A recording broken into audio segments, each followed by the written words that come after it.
ยังไม่มีเมนก็จะทำภารกิจแบบเชิญตะกอน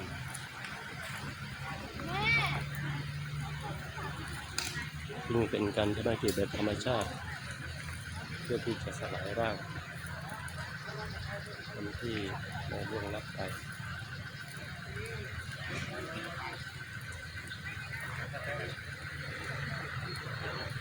เนื่องจากวัดยังไม่มีเมรุหรือเมนนั่นแหละวัดถิ่นธุรกันดารก็จะชาปนกิจเชิญตะกอน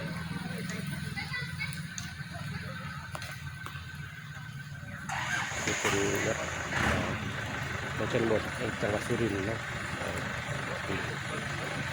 เป็นวัดที่ยังมีความเป็นถิ่นธุรกันดาร